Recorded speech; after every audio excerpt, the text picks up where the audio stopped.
Bonjour à toutes et à tous, au programme de ce nouveau numéro Motors Inside.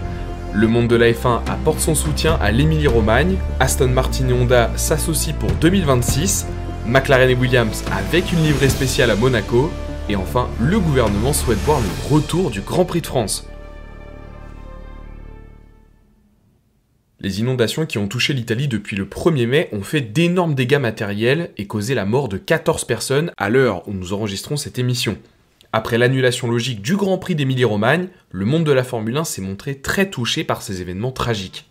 Le pilote de l'écurie locale AlphaTauri Nyck de Vries n'a pu que constater les ravages de ces intempéries en se retrouvant lui-même bloqué à cause des routes coupées. Son coéquipier Yuki Tsunoda, résident non loin de Faenza, n'a pas non plus manqué de relayer les appels aux dons pour venir en aide aux personnes sinistrées, tout en participant aux opérations de nettoyage.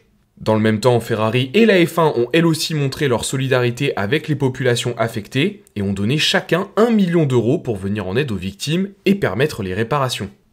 Dans cet élan de soutien, le double champion du monde Max Verstappen a décidé d'organiser un événement de sim racing avec en lien un QR code pour que les spectateurs puissent faire un don. Alors que les rumeurs étaient de plus en plus nombreuses, le motoriste Honda a officialisé sa collaboration avec l'écurie Aston Martin F1 Team dès 2026.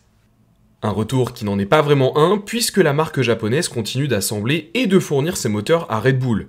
Une situation qui n'allait pas durer dans le temps suite à l'annonce de l'écurie autrichienne en début de saison, qui produira à partir de 2026 ses propres moteurs avec le soutien de Ford. Si McLaren était un temps pressenti, c'est au final vers les Anglais d'Aston Martin, auteurs d'un début de saison très performant, que Honda a décidé de se tourner. Un comeback qui s'explique aussi par la nouvelle réglementation moteur. En plus de tripler l'apport en électricité, la Formule 1 utilisera des carburants 100% durables, ce qui est conforme à l'objectif de neutralité carbone que vise Honda d'ici 2030. Avec cette annonce, Aston Martin continue donc sa montée en puissance, puisqu'après avoir recruté massivement, l'écurie va en plus très prochainement disposer d'une toute nouvelle usine à la pointe de la technologie. Et c'est justement le sujet de notre question de la semaine. Selon vous, est-ce que l'association avec le motoriste nippon change la dimension de l'écurie anglaise ? La Formule 1 va reprendre ses droits à l'occasion du mythique Grand Prix de Monaco. Et pour y célébrer ses 60 ans d'existence, McLaren va arborer pour cette 6e manche une livrée spéciale rendant hommage à la triple couronne qui, on le rappelle, englobe les 3 plus grandes courses de la planète. 3 épreuves qui ont été remportées par l'écurie anglaise et chaque couleur apposée sur la MCL 60 est associée à l'une de ces victoires. Le noir étant lié au succès de la F1 GTR aux 24 heures du Mans 1995, le blanc pour le Grand Prix de Monaco 1984, décroché par Alain Prost à bord de la MP4-2, et le orange pour celle obtenue aux 500 miles d'Indianapolis en 1974 avec la M16C.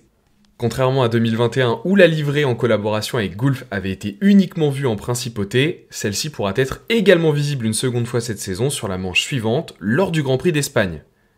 Et pour ne rien manquer des prochaines vidéos, n'hésitez pas à vous abonner à la chaîne si ce n'est pas déjà fait. Vous pouvez nous suivre également sur Twitter, Instagram, TikTok et vous rendre sur le site Motors Inside pour tout connaître de l'actualité.